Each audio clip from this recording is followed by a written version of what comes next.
Boa noite a todos. Estamos esperando a Marina entrar. Hoje a nossa discussão se trata sobre o que a pandemia fez conosco, trazendo algumas pontuações da enfermagem.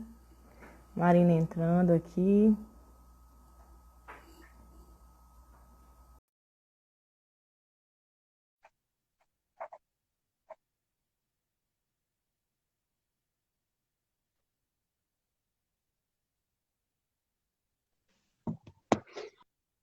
Oi!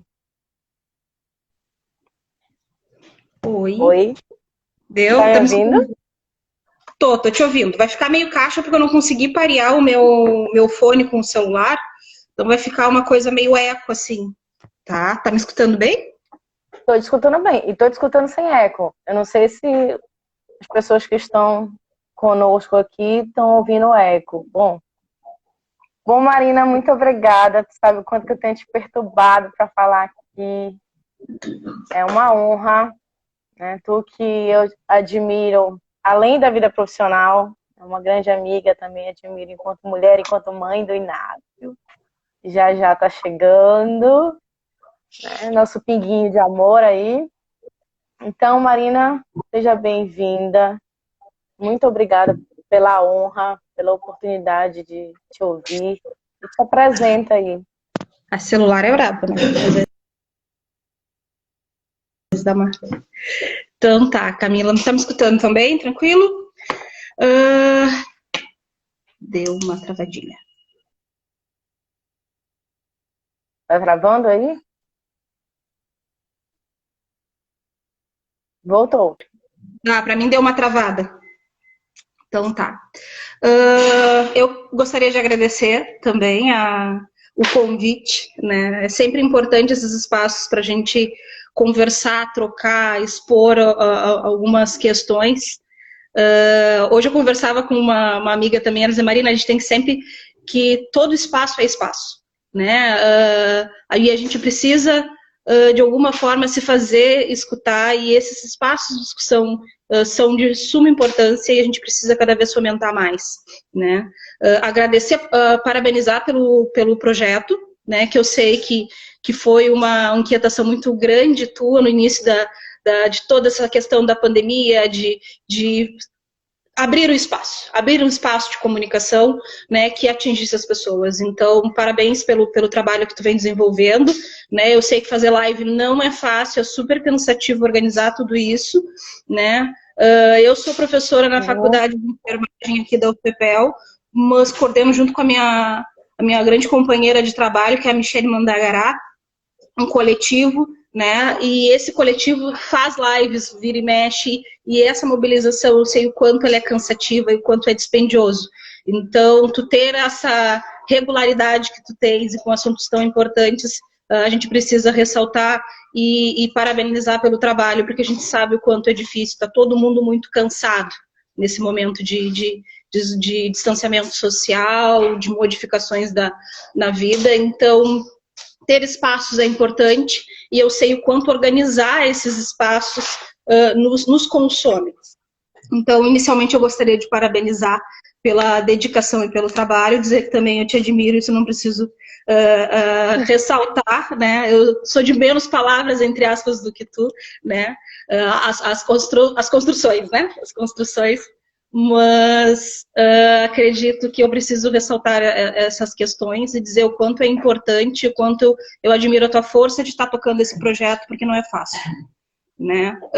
Mas me apresentando um pouquinho, então, que tu pediu que eu falasse, eu sou Marina, como tu disse, né, agora mãe do Inácio, né, que está com 34 semanas e dois dias, vamos dizer assim, né, que nasce em setembro, mas antes da situação de gestação pandêmica, sou mulher negra, né, enfermeira, né, posso dizer que sou, né, não estou, sou enfermeira por formação, por escolha, e tenho muito orgulho dessa profissão. Hoje em dia não exerço mais a prática diária, né, mas hoje eu trabalho com formação, de profissionais para a enfermagem, né, a formação de enfermeiros. E sei o quanto a responsabilidade sobre isso é grande. E nesse período de pandemia, vamos dizer assim, que essa questão está mais complexa ainda. Né? Então, mulher negra, professora, enfermeira, né, e mãe do Inácio, me tornando mãe do Inácio, vamos dizer assim, no próximo mês. Né? Então, essa é a minha vida. Hoje, na verdade, quando tu me propôs falar, né, eu preferi muito mais exatamente falar tentar conversar contigo sobre o que a pandemia fez, do que falar de um tema muito construído, muito específico, porque eu acho que o momento atual está muito mais na gente refletir o que está acontecendo com a gente nesse momento, né? Quais são as desconstruções, né?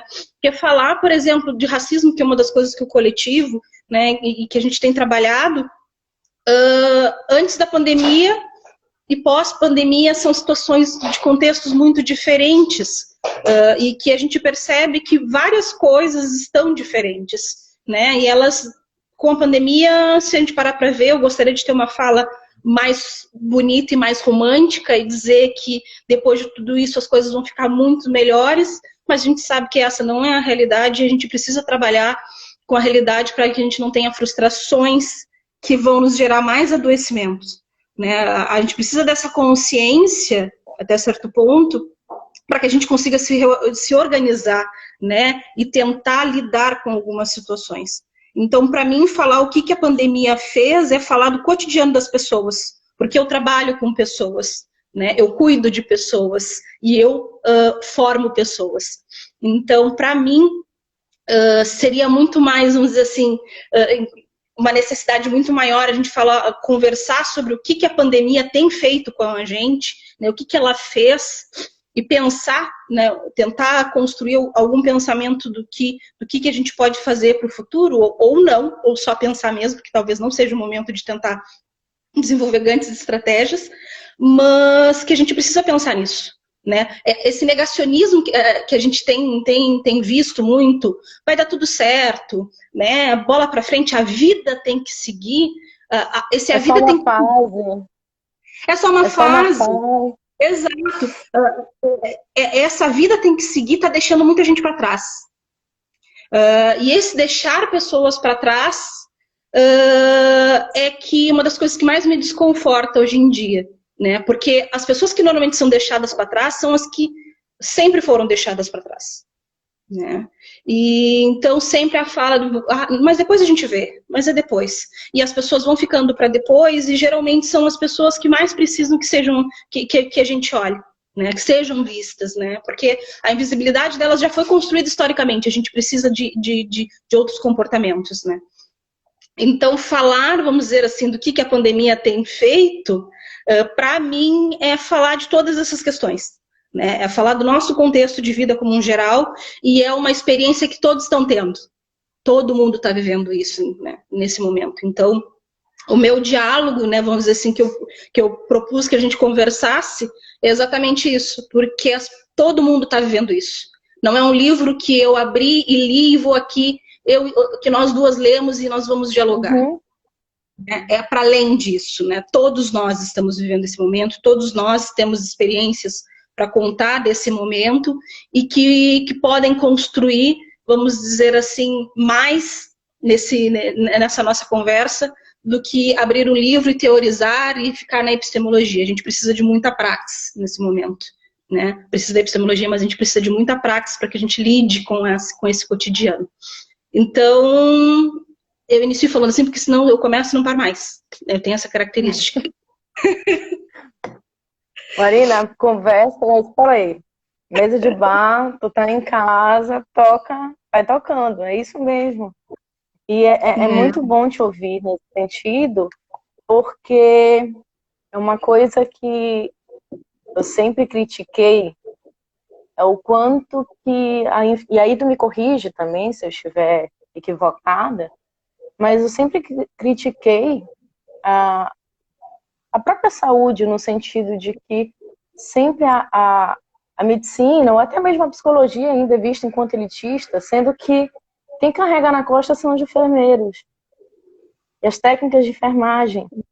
E isso se dá no momento pandêmico de modo, tipo, escancarado. Isso se escancara de uma forma que não dá mais para negar. A enfermagem... Pode falar, senão...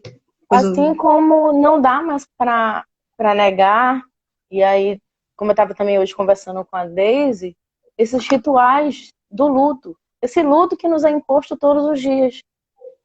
Então, tu começar a tua fala nesse sentido, é justamente não tem como romantizar esse pós-pandemia. As pessoas estão morrendo, mas as pessoas já morriam antes. E essas pessoas que já morriam antes estão morrendo o dobro, o triplo agora. E isso tem que ser falado. Então... se a gente parar para pensar, né, só nos dados, né, hoje a gente tem mais de 100 mil mortos, né, e há um processo de naturalização dessas mortes, né, por mais que até na TV seja frequentemente noticiado, né, para tentar dar cara, né, porque quando a gente vê a pessoa é um processo um pouquinho diferente, né. Eu, enquanto enfermeira, tive situações de perda de pacientes, né. Eu trabalhei durante um bom tempo como enfermeira de urgência e emergência, então vira e mexe, tu pega situações que não vai ter muito, que tu chega já numa situação crítica e tu perde. E aquele momento de perda, ele é terrível, porque tu tem que lidar com a perda do paciente, tu tem que lidar com a família que muitas vezes está ali, está presente junto, entende? E que tu não tens mais o que fazer. Agora, no momento da pandemia, se a gente para pensar, a proporção é muito maior, porque os profissionais estão vendo as pessoas morrerem aos rios, não é uma pessoa, né? São 100 mil, mais de 100 mil, 100 mil... 100 mil e eu agora não vou saber precisar, mas é mais de 100 mil pessoas. Entende? Então, assim, é uma proporção muito grande. E quem morre? Né? Quem morre? Né? Quem está morrendo? Né? Quem está morrendo é a população mais carente. Né? E uma das coisas que tu nunca vai me ouvir falar é que o SUS não funciona.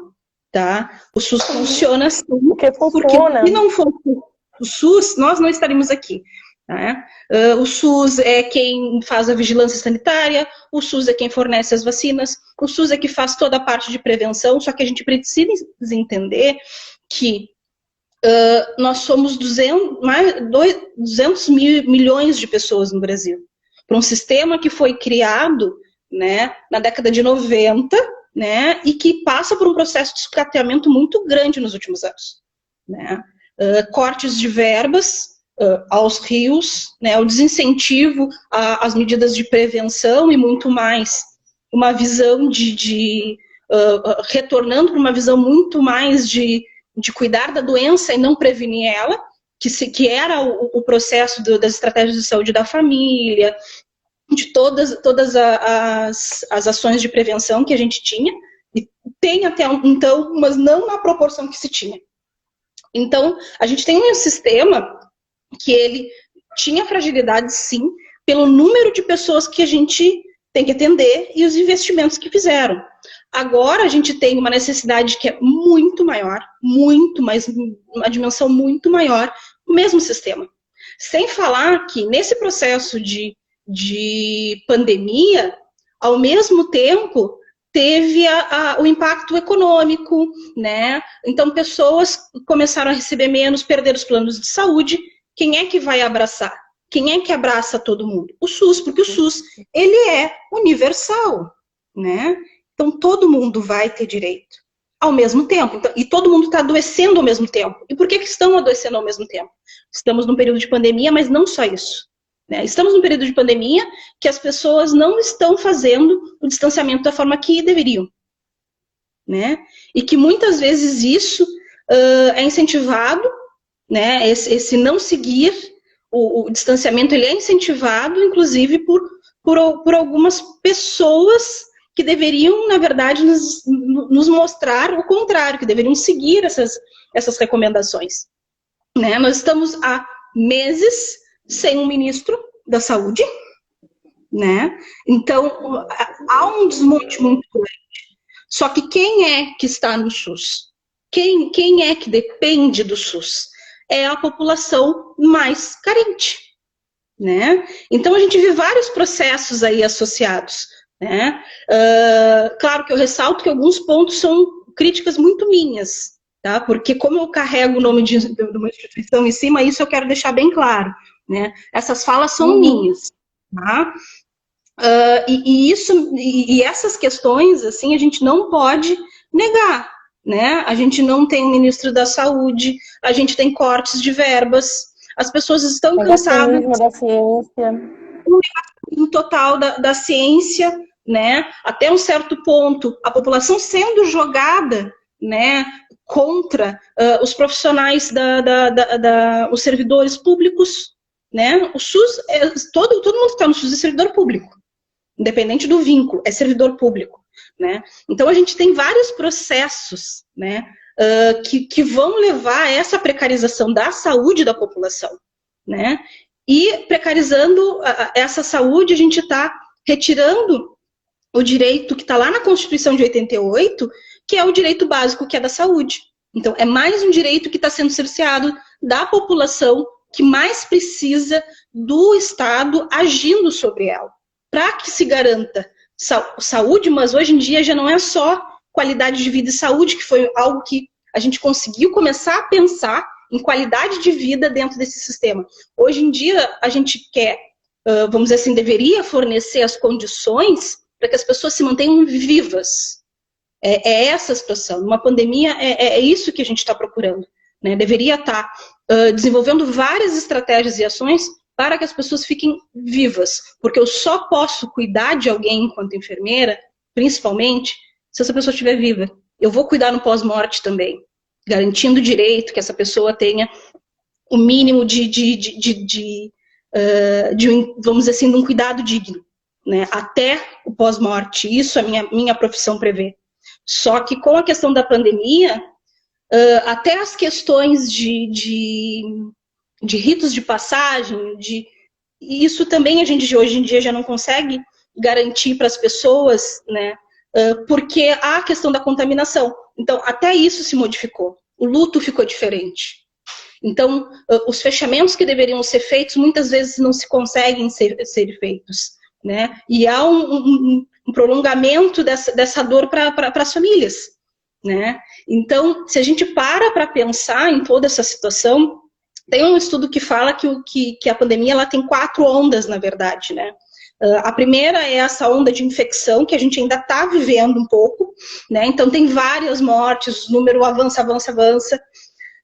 Com o tempo, a gente começa, então, a ter outros problemas, né?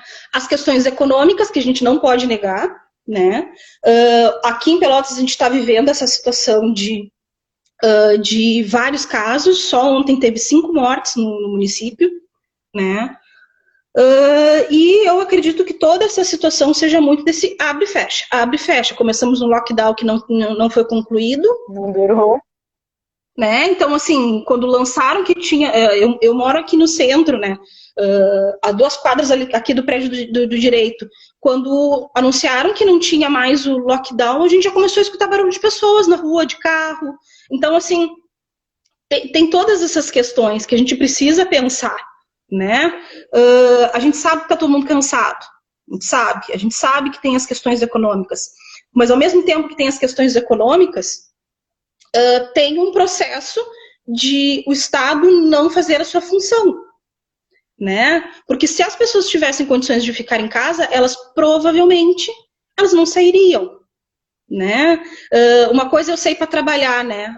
Eu tenho a questão da subsistência, né? E que a gente sabe que, ok, as pessoas precisam comer, as pessoas precisam pagar aluguel, as pessoas precisam de várias coisas, né? Mas o que eu percebo é que muitas vezes as pessoas que mais falam de abertura de comércio, por exemplo, são as pessoas que não se encontram nessa situação, né? As pessoas hoje em dia que mais se contaminam, já tem notícias mostrando, são os autônomos, né? Não são os empresários, por exemplo, né? Falando de comércio. Nós temos os autônomos se contaminando em grande escala, né? Primeiro pela precarização do processo de trabalho deles, que já é diferente, eles fazem uma rotina maior, então se eles fazem uma rotina maior, se expõem mais, né? E se falando de período de exposição, a enfermagem também vai se expor mais, porque a enfermagem é quem fica 24 horas por dia, vamos dizer assim, com os pacientes, né? Então, a gente tem uma carga de exposição enorme, né? Eu me incluo pela formação, não estou na linha de frente, mas conheço pessoas que estão, né? E a gente já tem um alto índice de profissionais se contaminando e daqui a pouco a gente já não vai ter, já está nesse processo de não ter profissionais para reposição. Falando bem grosseiramente, não humanamente, reposição. Porque é isso que o sistema vai tentar. Se ficou doente, a gente precisa colocar alguém no lugar para que que a máquina siga, que as outras pessoas que precisam de cuidado sejam cuidadas também. Então, a gente observa que a saúde como um todo, ela está gerando, né, ela está ficando muito sobrecarregada. E aí, falando, como eu estava dizendo, das ondas, né, então tem a questão econômica, que a gente sabe que pode ter restrição de recursos, né, entre outros problemas. Aí a terceira onda, assim, que o estudo fala, é que a gente tem um período de interrupção dos tratamentos de doenças crônicas, né? E por que isso? Porque os serviços estão inchados, né?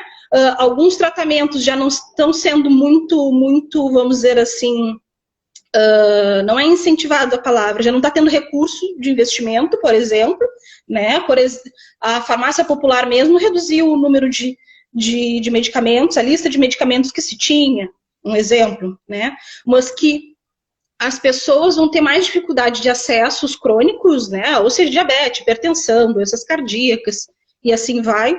E vai ter um agravamento, então, da situação de saúde das pessoas. Então, a gente vai ter pessoas mais adoecidas, né, fisicamente, nas questões biológicas, em função dessa falta de estrutura de serviço, porque o foco agora está todo no Covid, né? Os investimentos estão muito no Covid, mas as pessoas continuam morrendo de infarto, as pessoas continuam morrendo pelas outras causas, né? Que a gente sabe que existe. E aí, se a gente para pensar em quem utiliza o sistema, quem precisa do suporte do Estado, a gente volta naquela mesma situação que eu falei anteriormente, de que quem são as pessoas que vão sofrer mais com essa onda também? São as pessoas menos favorecidas, né? Porque elas dependem do SUS para os medicamentos, para fazer um exame, a gente já sabe que muitas vezes demora muito tempo, então vai demorar mais ainda do que já demorava. Então, a gente tem um panorama muito complexo de estrutura sanitária que tende a se agravar se a gente não fizer nada para frear o avanço da pandemia, né? E como é que até então tem freado a pandemia? Né? Com o distanciamento social, que é o principal e ainda é a única coisa que funciona, né? Por mais que digam a cloroquina e ozônio e outras coisas, né? O ozônio. Ozônio para outras coisas. Para outras coisas é cientificamente comprovado que funciona, né? Inclusive para feridas. Coronavírus ainda não, né? Então... Eu saiba, na verdade, que eu saiba, só tem uma pesquisa que foi in vitro, não foi com seres humanos nem em animais, né? Então, ela não serve para ser implementada nas pessoas ainda, porque não tem comprovação que funcione, né? Então, o que realmente funciona no momento que se tem certeza é o distanciamento social, né? Que a gente sabe que é desgastante, sim, todos nós sabemos, mas que ainda é a única coisa que funciona, né? Ele, claro, associado às outras medidas, né? O uso de máscara, a lavagem das mãos, né? Que a gente já batia um pouco nisso em função do H1N1 aqui no Rio Grande do Sul, mas que agora foi mais e mais fomentado, porque é a forma de transmissão, né? Uma forma de levar a contaminação. Só que aí a gente volta em algumas problemáticas, né? Porque ela é uma patologia, vamos dizer assim, o Covid, ele é combatida com água e sabão, basicamente. né? Vamos dizer assim, a prevenção dele é água e sabão. É uma coisa muito simples. É medida de higiene, isso é o básico, né? Só que a gente tem pessoas que não têm água em casa. Nós temos pessoas dividindo um cômodo com 7, 8 pessoas dentro de uma família. Então, uma doença que é simples de vamos dizer, simples entre aspas, né, de combater, mas a desigualdade social não permite. Então, eu volto a falar, quem é que realmente está morrendo? Né? Quem realmente está morrendo, principalmente, é quem não tem o suporte mínimo, né, para se cuidar, que é o que? Fazer o isolamento social e lavar a mão. Né? Então, é triste a gente pensar que as pessoas estão morrendo porque não conseguem lavar as mãos. As pessoas antigamente morriam por não lavar as mãos por uma contaminação outra, mas a gente está em 2020, né? E as pessoas estão morrendo porque não tem como lavar as mãos e fica em casa.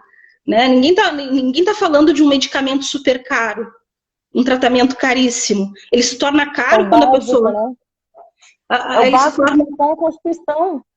Exato, exato. Então, aí, vamos dizer assim, a gente entra numa questão de saúde. Eu acho muito engraçado que as pessoas às vezes acham estranho uma enfermeira ficar falando de moradia.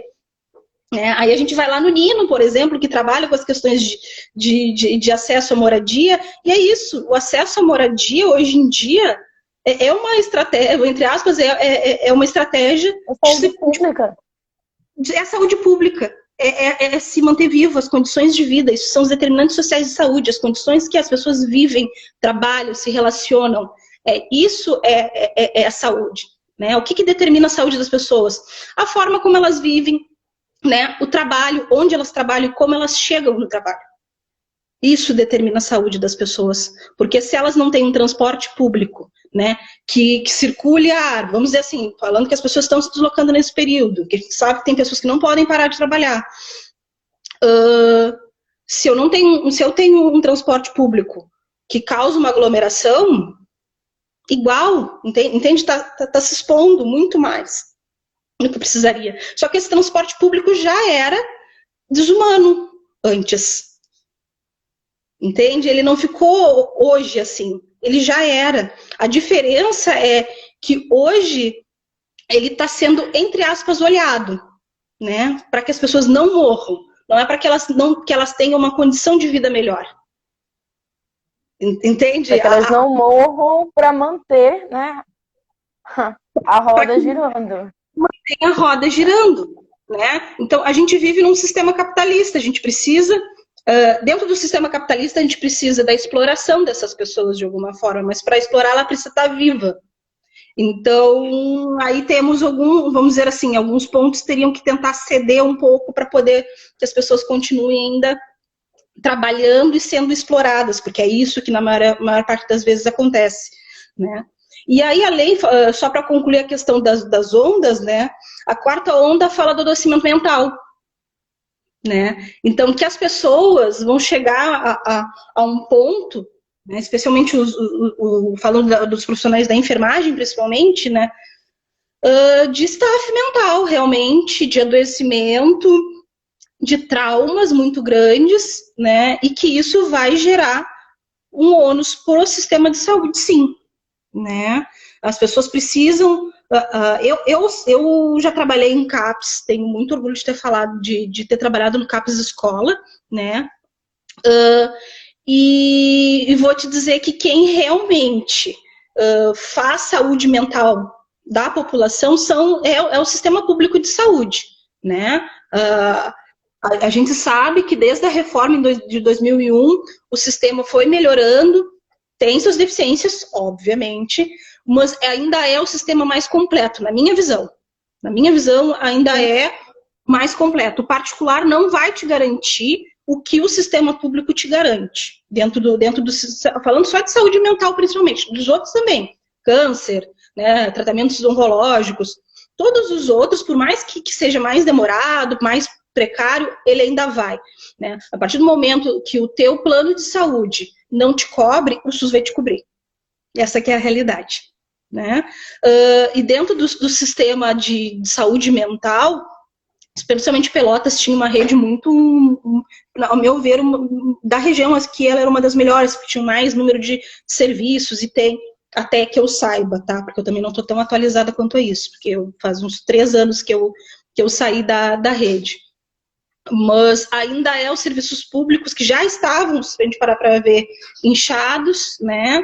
Tinha mais necessidade, pelo que eu lembro do meu período de enfermeira em saúde mental, precisava de ainda mais serviços, a gente tinha lista de espera às vezes, e aí agora tu imagina nesse momento, pós-pandemia, que as pessoas estão, vamos dizer, as pessoas que sobreviveram, né, que estão sobrevivendo, vão ter N traumas, porque não viveram os seus lutos, né, como por perderam familiares, né, ou esse período mesmo de afastamento do trabalho, né, gerou outros impactos, a questão econômica, que a gente sabe que vai repercutir também nas questões emocionais, mentais e tantas outras, né. Então, a gente precisa entender que a pandemia, ela está causando questões agora, ela causou antes, está causando agora, e ela ainda vai gerar muitas e muitas outras questões para a gente resolver no seu eco, vamos dizer assim. Ela vai ainda ecoar no nosso cotidiano durante muito tempo, né? As questões educacionais, por exemplo, né, que a gente está tendo todo um processo de tentar fazer adaptações e que as coisas não se tenha tanto prejuízo, mas igual a gente ainda vai lidar com essas questões durante muito tempo, né? E isso a gente precisa estar consciente e tentar chegar em alguns meio termos, mas meio termos que a gente não leve a mais desigualdades do que a gente já está tendo, né? A gente já tem um processo de desigualdade muito forte, histórico, né, que isso a construção do Brasil, ele é muito em cima dessas desigualdades, né, e a gente tinha amenizado alguns pontos, e a gente está abrindo o leque de novo, e o que eu penso é que se a gente abrir o leque demais, daqui a pouco a gente já não junta mais, né, as pessoas, a gente já vai deixar muita gente para trás nesse processo de a vida segue, né, que é um negar da situação, né, para não sofrer, por N motivos, a gente sabe que as pessoas negam, mas tem pessoas que não poderiam negar porque as posições que elas ocupam, elas não deveriam negar porque o negar delas pode matar muita gente, pode gerar a morte de muitas pessoas, né? Então a gente precisa ter uma posição mais empática às vezes, né? Mais sensível, de entender que realmente está todo mundo perdendo nesse processo, mas que tem pessoas que estão perdendo a vida e estão perdendo muito mais, né? Do que um simples padrão de vida, como muitos estão. Então a gente precisa ser sensível, é isso que uma das coisas que eu falo, ser sensível, de tentar ser flexível, ok, em algumas questões sim, mas com outras a gente não pode ser flexível, porque se a gente é flexível demais, a gente deixa pessoas para trás, né, e eu não gostaria de ser uma das pessoas deixadas para trás, né, então ser empático, se colocar na posição do outro, nesse momento ele é super importante também. Mas enfim, eu fiquei aqui divagando e emendando um assunto. Eu tô aqui e te ouvindo, né? A Deise também até comentou aqui. A saúde emocional dos profissionais que estão na linha de frente, profissionais da saúde, no momento pós-pandêmico, o profissional que hoje já se encontra em esgotamento mental e físico, então. E alguns psicólogos já, antes desse período que a gente se encontra da pandemia, já estavam preocupados, antes, na verdade, da pandemia se apresentar no território brasileiro, já estavam preocupados com o que viria. Hoje a preocupação se dá, especialmente quando tu falas da saúde, e a gente tem que entender a saúde como pública. Eu acho que essa é a grande, que é perfeito, Marina, tu bater e rebater nesse lugar, porque, primeiro, saúde não é ausência de doença, né? E quando tu falas da questão do sabão, o que é tão básico na minha casa e na tua casa, isso não se dá na periferia. E eu me lembro, já comentei aqui em alguma live que eu não me recordo qual, mas eu me lembro que moradores se reuniram em Porto Alegre para oportunizar com que a população de rua tivesse acesso, né? E aí a prefeitura embargou. E aí isso, né, nada mais é do que, mais uma vez, o Estado negando os nossos direitos sociais básicos. Está lá lindo e maravilhoso escrito na Constituição. E aí quando a Deise fala em saúde emocional, eu também me recordo agora no sentido de que, enfim, uma profissional da saúde mental, em uma das discussões, disse assim, eu não entendo, né? Ninguém sabe de notificação das pessoas em população de rua. Eu acho que está sendo muito exagero, enfim, não tem notificação. E aí eu fui para o embate, eu sou do embate, e aí eu perguntei como é que essa pessoa estava entendendo de saúde, e ainda mais vindo de uma especialização da saúde mental. E, enfim, a resposta era o óbvio, de que a saúde mental ou estar saudável é não estar doente. É relacionar a essa saúde simplesmente ao biológico. E aí eu até me questionei se de fato eu tinha feito quando eu fiz a especialização, se a minha especialização estava tão atrasada quanto a da pessoa, né? Mas enfim. Mas essas questões todas, a psicologia também, e eu tenho batido aqui no sentido de pensar a psicologia além dos consultórios. A psicologia ela também precisa ser pensada no público, porque senão a gente acaba reiterando os processos de modificação. Esse negacionismo acaba também pairando pela psicologia enquanto saber. Então, se hoje os profissionais de saúde, a psicologia já tem estudo no sentido da crise de burnout, isso é impensado no que virá, porque já não vai ser, né, a estafa apenas. O quanto que desses profissionais já não perderam entes queridos? O quanto desses profissionais não perderam amigos e que estão ali trabalhando, né? E a saúde emocional é algo que eu tenho pensado vai ser devastador, muito mais do que a gente pode supor, vai ser porque... E é algo que a gente ainda não tem como prever. Mas o cenário que eu penso é um cenário de guerra. Né? Porque tá todo mundo... E aí, claro, né, volto a fazer esse recorte. Uns mais do que outros, mas está todo mundo diante de uma crise sanitária e de um Estado que trabalha pela via do negacionismo, trabalha pela via do necropoder.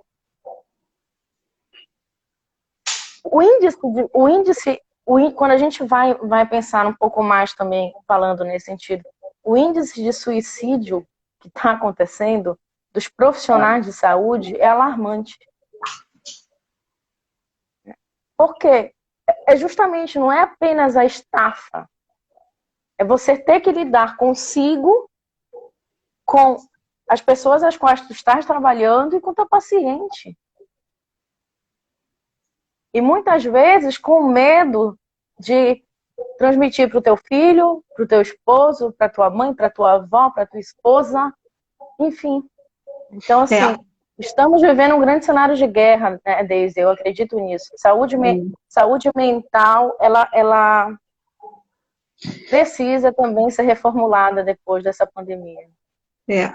Dos profissionais de enfermagem, sim, claro, como eu falei, né, eu não estou na linha de frente, né, já conversei com pessoas que estão na linha de frente, como eu falei, eu sou uma das coordenadoras do coletivo, né, o Det Bahia, que é da enfermagem, e uma das integrantes, ela está na linha de frente e ela está com Covid agora, né, 4 meses ela ficou, ela nos relatava, assim, o cansaço, porque as jornadas acabam sendo mais longas, né, porque tem colegas afastados, né, tem várias pessoas afastadas porque são grupo de risco, né? Então ficou trabalhando quem não é grupo de risco.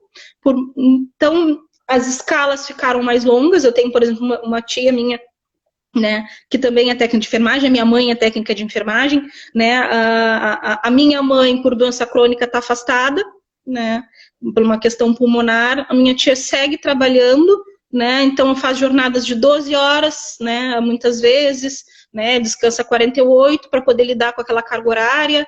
Então, e além de tudo isso, né, uma das coisas que eu fiquei pensando agora enquanto tu falava, né, eu sou editora da Jonah, né, que é a revista da enfermagem, ali da faculdade de enfermagem, e um artigo que saiu, falava lá na revista, falava da inteligência emocional do enfermeiro, né, que para a gente gerenciar, a gente estava precisando ter muita inteligência emocional, e que essa era uma ferramenta, mas é muito complexo de desenvolver isso, né? Tu lidar com gerenciar as tuas emoções e gerenciar a emoção, por exemplo, muitas vezes de uma equipe, né? O enfermeiro, na verdade, ele é líder de equipe, né? Isso é uma questão que as pessoas não entendem muito bem a nossa profissão, ainda tem algumas dificuldades, né? Nós somos, na verdade, líderes de equipe, né? Então tu tem que lidar com as tuas questões, tu tem que pensar na tua equipe também. A tua equipe tem família, muitas vezes tu viu o filho, tu viu aquela colega de equipe grávida gerando o filho já está lá na faculdade, tu acompanha todos esses processos. Então, é um envolvimento que não é só de trabalho, né? A gente muitas vezes, quando é líder de equipe, a gente tem um envolvimento que é muito maior, né? Muito maior do que uma instituição. E muitas vezes tu perde. Então tem pessoas que estão perdendo, essas pessoas que a vida inteira trabalharam junto. Então a dimensão não é só numérica. Se a gente vai para o site do COFEM, por exemplo, que é o nosso Conselho Federal, que é atualizado todos os dias com os dados de casos de infecção de colegas e óbitos, de ontem para hoje. Ontem eu olhei porque um aluno está escrevendo um artigo, ele pediu para me dar uma olhada, assim, Marina, até que eu achei relativamente pouco, dizer. Ontem tinha 300 óbitos registrados de profissionais da enfermagem, né? Hoje já tem 359, de ontem para hoje, né? Que eu olhei o site novamente hoje. Mas não é tanto. Não é muito. É uma profissão só. É uma categoria profissional só. Uma categoria só, a enfermagem, que é os enfermeiros, técnicos e auxiliares de enfermagem. É muita gente, sabe? Então, assim, quando eu paro para pensar nisso, é muito complexo. É muito difícil tu dizer que é só 359, né? Mas já morreu 100 mil, mas mesmo assim não deveria morrer ninguém, né? Então, o processo ele é cansativo, extenuante, né? Eu vejo o pessoal falar muito assim que está cansado, né? Tá muito cansado, tá todo mundo muito cansado, mas se segue, né? Se segue trabalhando, né? Muitos deixaram de ter contato com os filhos desde o início da pandemia para ter menos risco de contaminação, né? Então abriram mão das suas vidas para isso. E uma das coisas que eu ressalto muito, eu já falava isso antes e sigo dizendo, é que a enfermagem, eu amo a minha profissão, né? Tenho muito orgulho dela, mas a gente precisa de mais do que palmas, né? É muito bonito e a gente agradece, né? Eu, em nome dos meus colegas, eu agradeço, né? Porque sou eu que estou nesse espaço, mas nós precisamos de muito mais. A gente precisa que a sociedade reconheça a profissão, o valor da profissão, assim como todas as profissões devem ter esse reconhecimento, né? Mas eu vejo que as profissões que têm como base as mulheres, elas são profissões que estão numa margem que não deveriam estar, né? Então, todas as profissões que têm um cunho voltado para cuidar da educação, né? Ou seja, frequentemente a gente vê enfermagem, pedagogia, né? Acho que psico é mais ou menos, né, Camila? Acho que não é tão mulher, mais mulher do que... É mais mulher, mas a psicologia, como ela se constrói a partir de uma elite, o olhar também é outro, né? Então, tu observa, então a gente tem um processo de precarização, vamos dizer assim, na verdade, desde a sua base. Então, as pessoas ainda acham que nós somos auxiliar de médico, né? E uma das, vamos dizer assim, dos elogios que muitas vezes nos fazem, mas tu é tão boa, por que tu não fez medicina? Tu não faz medicina agora, tu é tão inteligente. Como se nós não fôssemos, não tivéssemos tido toda uma trajetória acadêmica, né, para estar aqui, né? Então, quando eu falo da questão da pandemia, que a gente não precisa só de palmas, a gente precisa de muito mais, é porque eu convoco a população a pensar sobre isso, né? A população e os enfermeiros, técnicos de enfermagem também. Nós não podemos ter esse processo de romantização. A gente não pode romantizar a pandemia, assim como a gente não pode romantizar a profissão, né? Não vai ser palmas que vão pagar, vamos dizer, os boletos, falando mal e porcamente, vamos dizer assim, que hoje em dia a gente fala, né, brincando, mas não vai pagar, entendeu, os boletos, não vai ser as palmas que vai levar esses profissionais para casa e voltar e sustentar suas famílias, né? E aí quando tem um projeto de financiamento não é a palavra correta, um projeto para indenização, né, desses profissionais que forem a óbito para que as suas famílias não fiquem desamparadas e ele é negado pelo governo, a gente observa mais ainda o quanto a gente precisa do apoio popular, né? Quando eu falo de SUS, eu vou sempre falar de SUS porque eu sou formada para o SUS e trabalhei para o SUS e hoje formo pessoas para o SUS, mas eu reforço isso porque a gente precisa da participação popular, né? Seja nos conselhos, seja nos espaços de decisão, para que a gente consiga modificar algumas situações. A gente não pode ser ingênuo que é só a gente esperar que as coisas vão melhorar, que não, a gente precisa de ações mais proativas. Então, a gente precisa que a população, né, reconheça esse trabalho, né? Não só com palmas, mas estando junto com a gente reivindicando. Até porque, durante esse período da pandemia, teve vários profissionais que foram agredidos. E a violência contra os profissionais não é uma coisa de hoje. Eu já sofri violência durante o trabalho, né? Que as pessoas elas não entendem alguns processos e tu tenta, às vezes, explicar e para as pessoas tudo tem que ser, muitas vezes, no seu momento, porque a sua vida é mais importante do que aquele que está sendo atendido, que está tendo um infarto. Mas aquela, vamos dizer assim, aquela unha encravada que está uma semana, ela é mais importante, às vezes, na visão de algumas pessoas do que aquele paciente que está infartando dentro da sala de emergência. Então, a gente precisa de uma consciência maior das pessoas, né? De como o sistema funciona, como é o SUS. Tem pessoas que não conseguem nem entender a estrutura, né? Que o SUS é para todos, eu tenho direito, mas eu também tenho deveres. E que o outro também tem direito, né? E que o meu direito vai até onde começa o do outro, né? E que o SUS preconiza a equidade, então a gente vai ver os desiguais pelas desigualdades, né? Conforme as suas desigualdades, o SUS é isso, né? Então por isso que eu falo muito do SUS e Silvio de Almeida falou no Roda Viva e hoje em dia eu repito que se tu queres ter uma atitude antirracista, né, decolonial eu já estou adicionando, tá? Decolonial e outras coisas, defenda o SUS. Hoje, nesse período de pandemia, a gente precisa que todo mundo defenda o SUS, porque é o SUS que está sustentando, vamos dizer assim, as pessoas estão morrendo menos por causa do SUS, né? Só que, ao mesmo tempo, a gente precisa que as pessoas exerçam o controle social.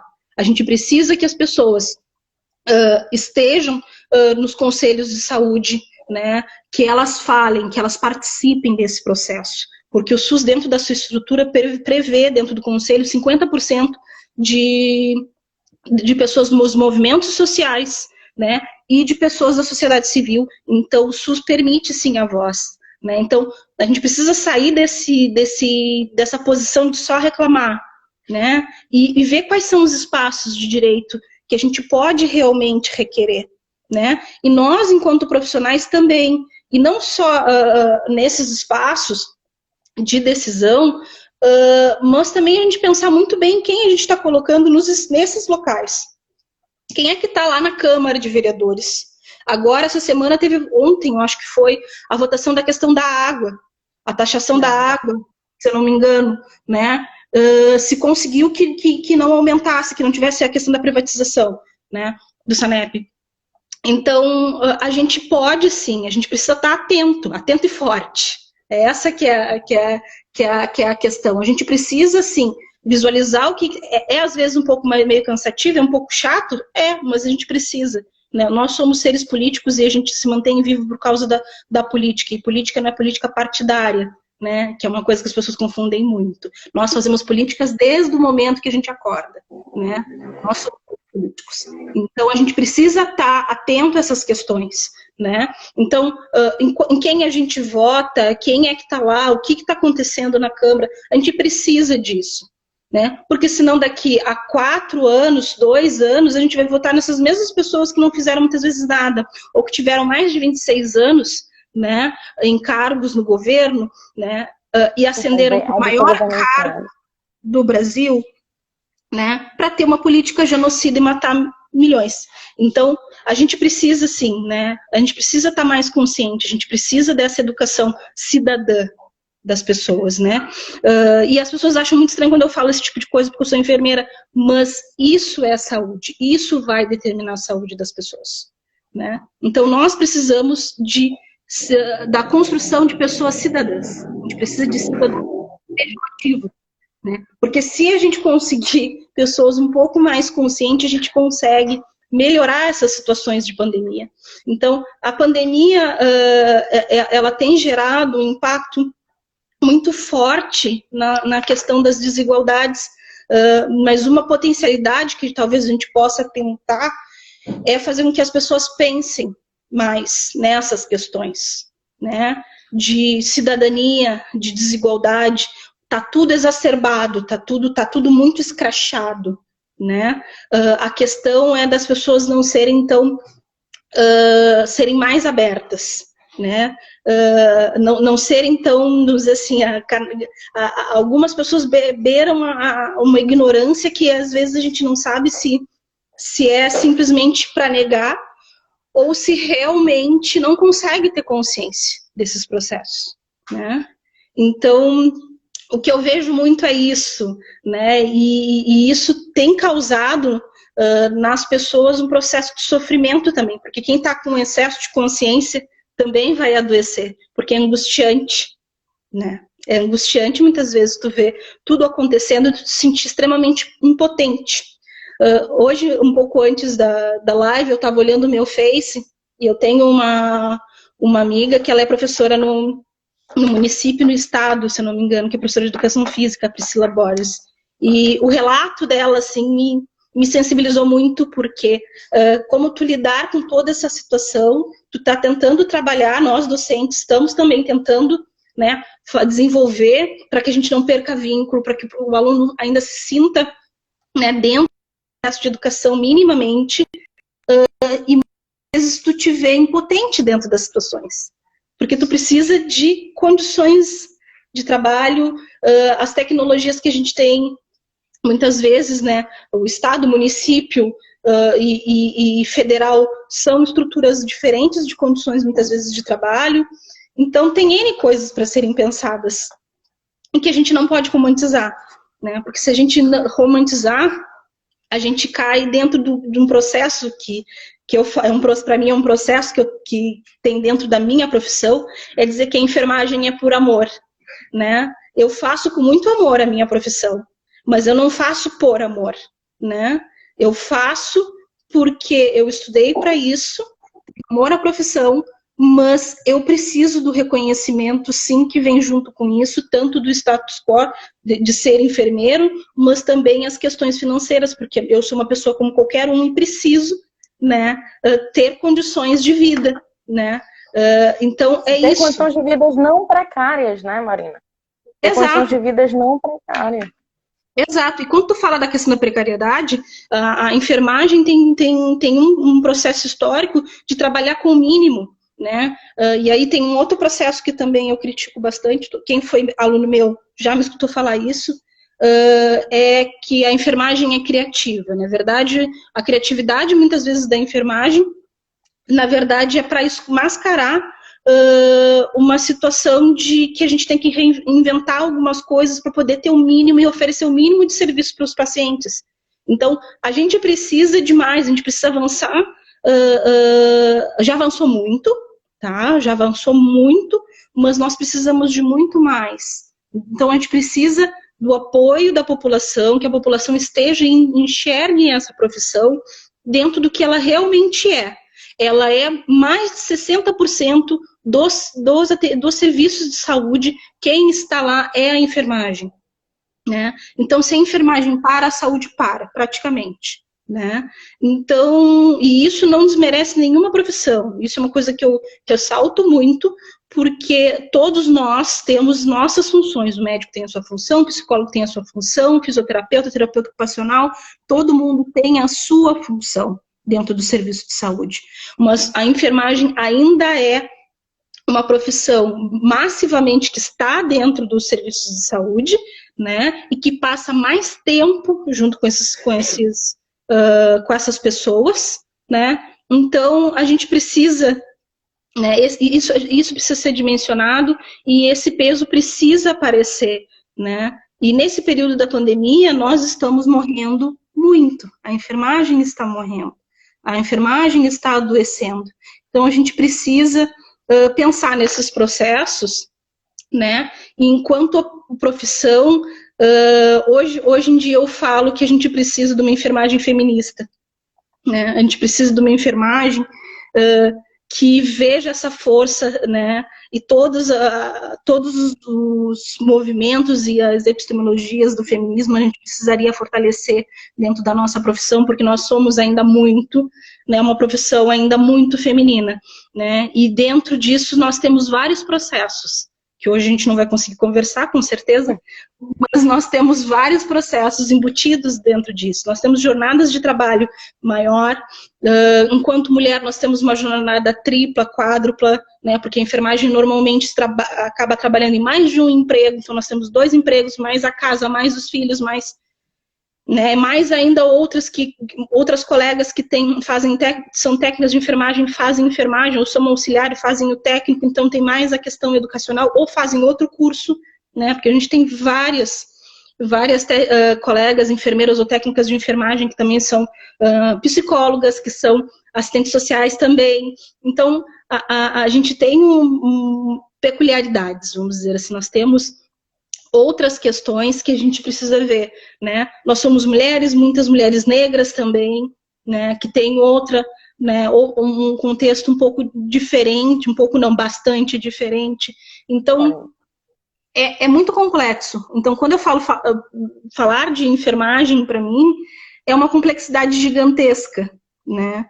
Uma, porque eu amo, sim, a minha profissão, apesar de dizer tudo isso que eu falei, mas eu amo muito a minha profissão, tenho muito orgulho dela, mas a gente precisa, sim, de estar com os pés no chão e entender que, nesse momento, a gente está vivendo um momento muito difícil, né, e que a gente ainda precisa batalhar muito pela nossa profissão, por condições de trabalho, por remuneração adequada, a gente não tem piso salarial até hoje, né, e a população não sabe disso, porque para muitos a gente faz enfermagem por amor, né, então a gente precisa de mais, a gente precisa de muito mais, e esses processos muitas vezes vão levar, assim, a um adoecimento dos nossos profissionais, né, e uma exposição maior a situações em função de todas essas construções, né? Mas, enfim, né, como eu disse, eu começo a emenda na outra. Marina, o Instagram já tá nos boicotando, já tá pra terminar, mas que baita aula, né? Estou nos testes hoje. Foi uma baita aula. Capaz, então, foi uma obrigada. O hábito das miscelâneas. Eu começo a emendar uma coisa com a outra, quando eu vejo, foi o tempo. Muito, muito obrigada. E é isso, né? Entender que a saúde, ela é saúde pública. E enfermagem a gente não tem que romantizar, né? A gente ama, mas não precisa romantizar.